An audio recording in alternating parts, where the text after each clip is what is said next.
It wasn't a press release. It wasn't a televised address. It was a whisper at a private council meeting, and it tore the fabric of the monarchy. Princess Anne, revered for her loyalty and silence, broke decades of secrecy to reveal a truth even the king had never expected. Queen Elizabeth had assigned her most sacred brooch to Catherine, and no one else knew. Before we go deeper into what this really means for the royal family, make sure to subscribe so you don't miss a single update. The morning began like any other at Windsor, predictable, procedural, draped in royal tradition. The senior royals had gathered for what was meant to be a routine ceremonial meeting, a typical closed-door session to discuss upcoming engagements and archival allocations. But midway through the proceedings, Princess Anne, stoic and unreadable as ever, rose with something clenched tightly in her hand. It was a letter, not new but old, yellowing slightly at the fold, its edges softened with age. She placed it on the table before King Charles without uttering a word. Silence fell. And then she spoke low, deliberate, resolute.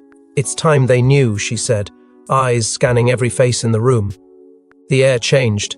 Camilla shifted, eyebrows raised, confusion quickly giving way to unease. For years, she'd presumed this particular brooch, widely believed to be part of the general heirloom collection, would be passed to her upon Elizabeth's death. It had been hinted at, never formally promised but certainly expected. It was, after all, one of the Queen's most visible and historic adornments, often worn at pivotal state events, and once even rumoured to have diplomatic significance. The assumption that it would fall to the Queen Consort had been quietly cemented in palace circles. But what Anne had just revealed shattered that illusion completely. Catherine's face paled as Anne opened the envelope and unfolded its contents. A single page, hand-signed by Queen Elizabeth, formally designated the brooch as reserved solely for Catherine, Princess of Wales, to inherit upon the confirmation of her readiness. The room fell silent again. Camilla's jaw stiffened, her eyes locked on the letter like a silent accusation. She had spent years being prepared for such roles, advised by those closest to Charles, stepping into the Queen's former public presence. And yet, in this defining moment of legacy and symbolism, she had been bypassed entirely. The tension in the room was unbearable. Catherine sat motionless, her hands resting delicately in her lap. No words, only the quiet devastation of shock. It wasn't just the unexpected inheritance, it was the sheer weight of it. The realization that Elizabeth had, behind closed doors, singled her out with intent and trust. King Charles, visibly shaken, demanded to see the full text. His tone betrayed more than confusion, it held disbelief, perhaps even betrayal.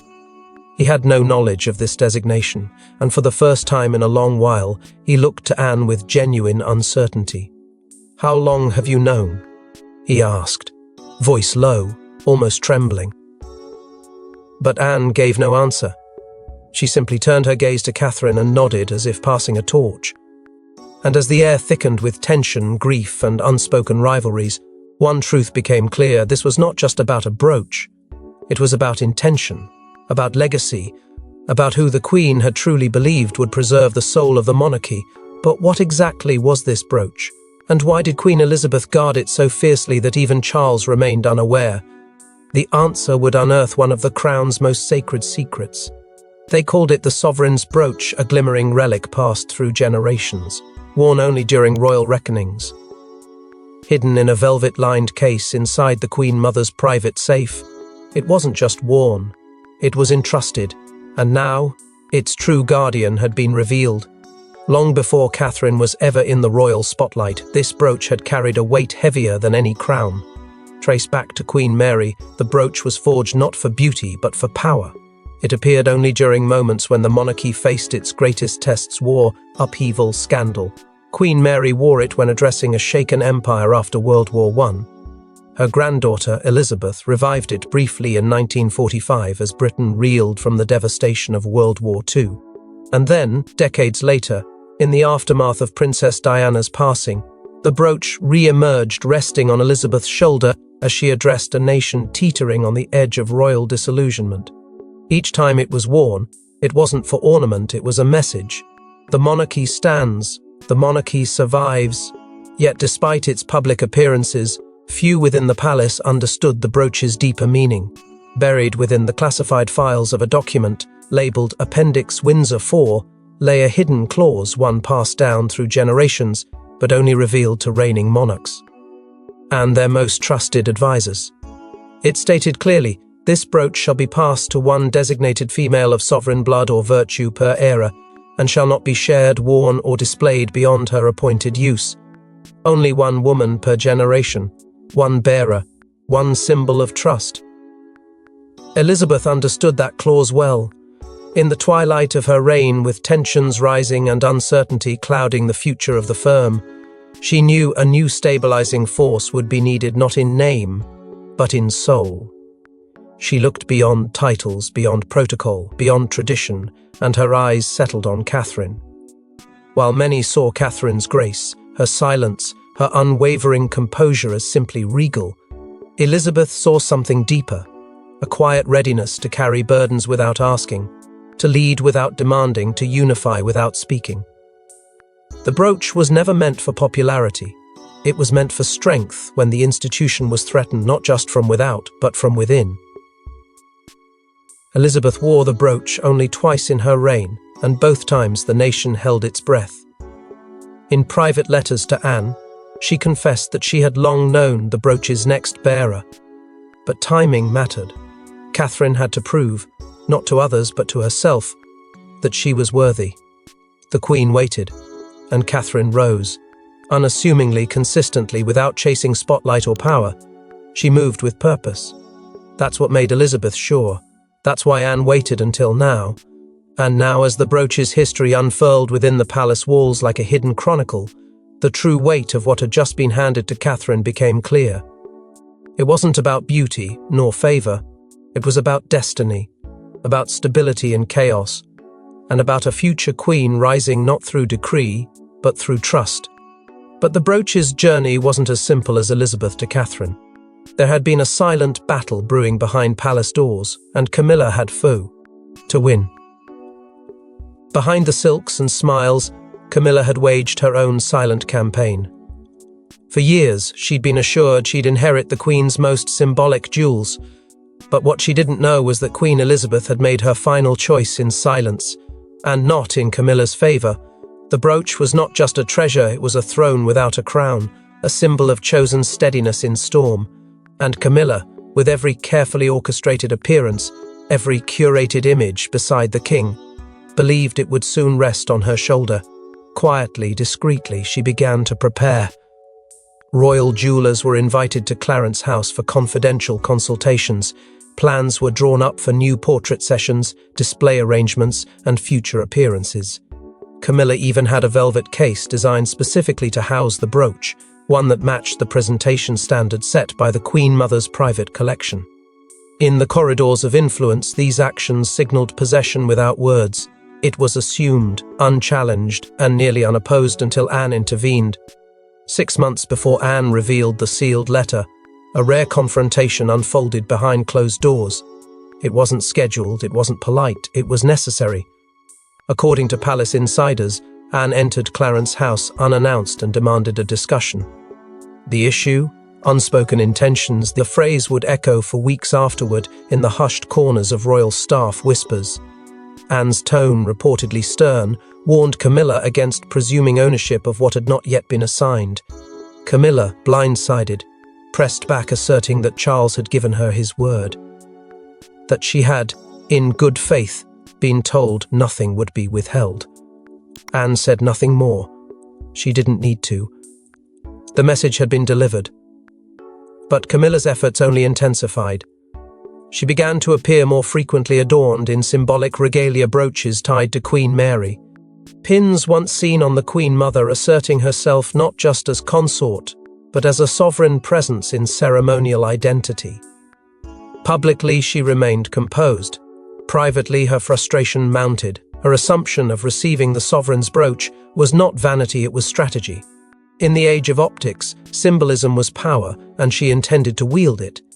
Yet with a single letter read aloud by a sister who had never played political games, it all came undone. The revelation didn't merely shift inheritance, it shattered an image. Camilla, who had carefully rebuilt her public identity, now stood sidelined by a truth that had existed quietly beneath her feet. The Queen had made her decision years ago, in complete silence, bypassing her daughter-in-law and entrusting her legacy to the woman she believed would carry it with dignity, not dominance. That trust had not been broadcast.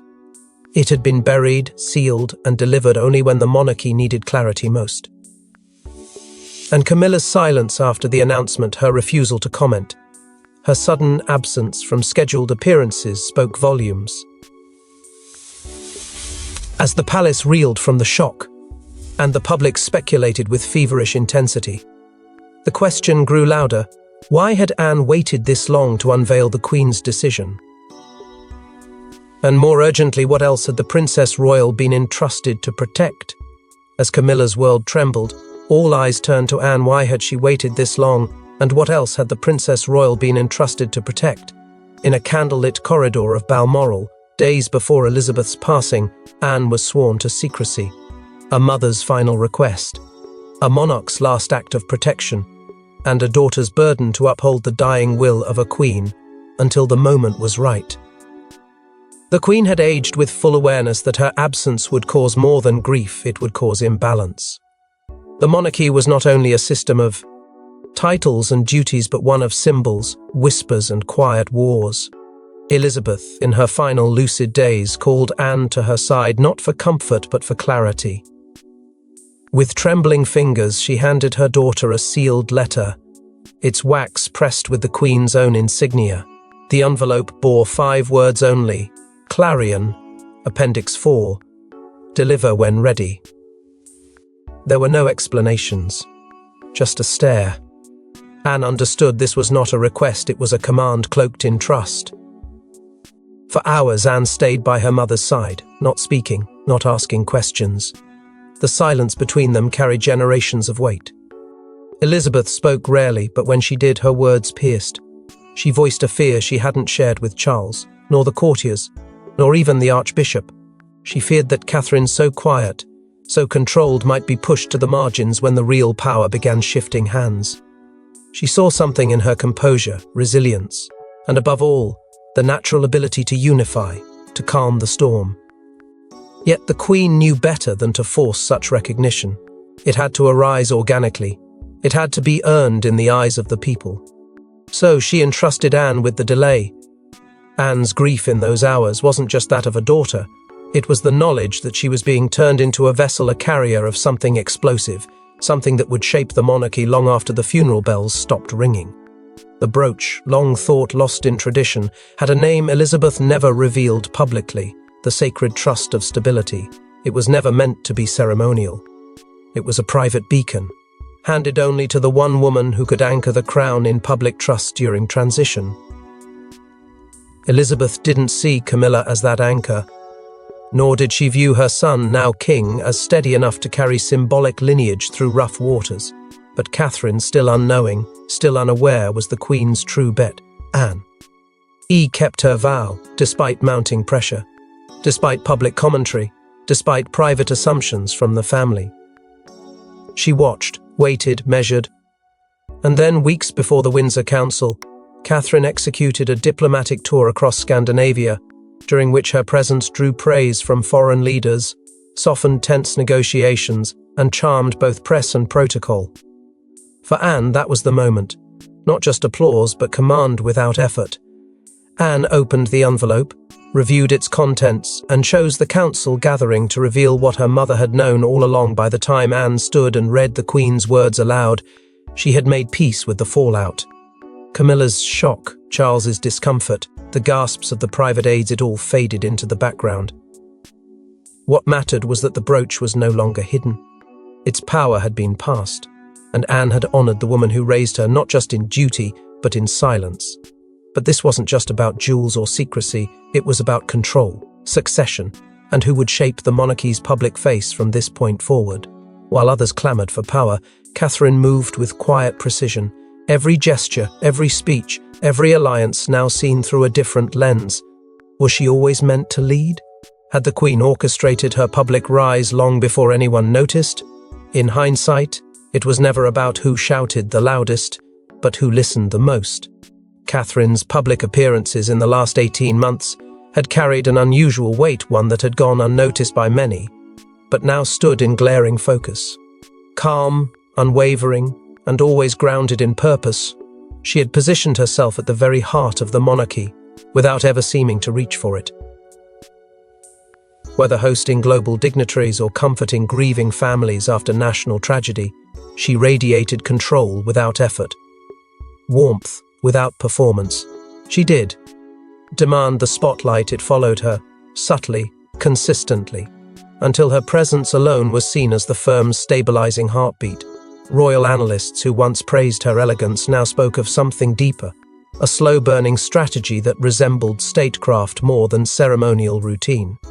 Her speeches had shifted from charm to conviction. Her words no longer praised the past, but pointed to a future rooted in service, duty, and strength.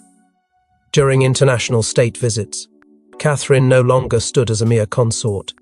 She conversed as an equal, a voice that foreign ministers and global leaders began to regard with rare seriousness. It wasn't just poise. It was intention measured, deliberate, but never manufactured. Elizabeth must have seen it early, long before the rest. And perhaps that's why the Queen never needed to announce Catherine's role, because she allowed the world to see it unfold. In private letters now surfacing from Anne's collection, Elizabeth's tone toward Catherine shifts markedly after 2019. She describes her as the last calm in a generation of tempests, and writes, "She does not push, but everything moves around her." These were not empty words, they were the musings of a monarch preparing her successor, not by declaration, but by example. Catherine, meanwhile, knew none of this. She moved forward unaware, driven by principle, not ambition. The brooch, when revealed, came not as a coronation, but as a mirror, a reflection of what she had become without ever being asked. But acceptance came with weight. As the palace stirred and tension spilled beneath gilded ceilings, Catherine felt the shift. She wasn't mourning the burden, she was reckoning with the meaning. The brooch had changed hands, yes, but more than that, it had shifted history. For the first time, Catherine saw herself not as support, but as a sovereign force. And yet, the moment was not hers to celebrate. It was a moment of stillness, clarity, and internal reckoning. The role had found her. Now she had to carry it.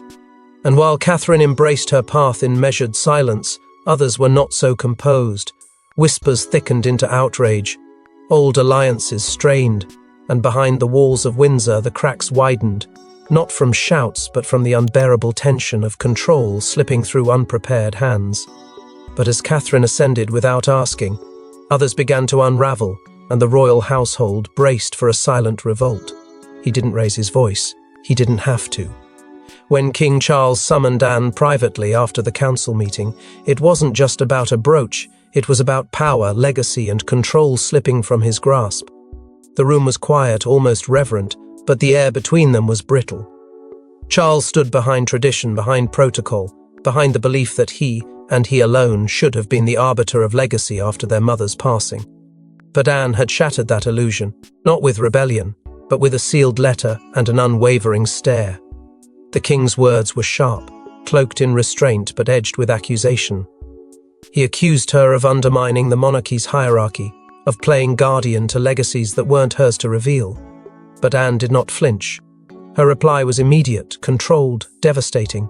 "You knew Mother trusted me more than protocol ever allowed."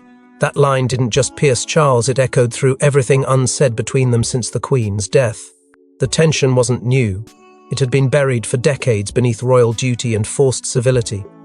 Charles had always worn the crown of heir presumptive, but Anne had been their mother's confidant, the one who never asked for recognition but earned it in silence.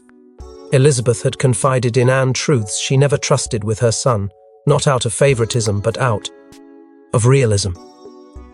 Anne saw the monarchy as it was, not as it pretended to be. And now, those buried truths were erupting in the form of a single jewel that had destabilized everything. Charles, now crowned but not quite commanding, felt his authority bending around Catherine's rising influence. What unsettled him wasn't just the brooch's destination, it was the symbolism behind it. That Elizabeth had chosen Catherine to carry the sacred trust of stability suggested she had seen in her what Charles's own reign had yet to solidify: certainty, composure, continuity. And that realization began to gnaw at the king. Anne, cool and resolved, offered no apologies. She didn't need to defend herself because in her mind she had simply honored her mother's precise wish. But she warned Charles, with a voice that betrayed no fear: you can silence facts, but you can't suppress truths. And hiding truths weakens the crown, not protects it. The confrontation left more than bruised egos, it left a scar, a silent rift, no declarations needed, no dramatic exits, just an understanding that from this moment forward, trust between them would fracture like glass under pressure.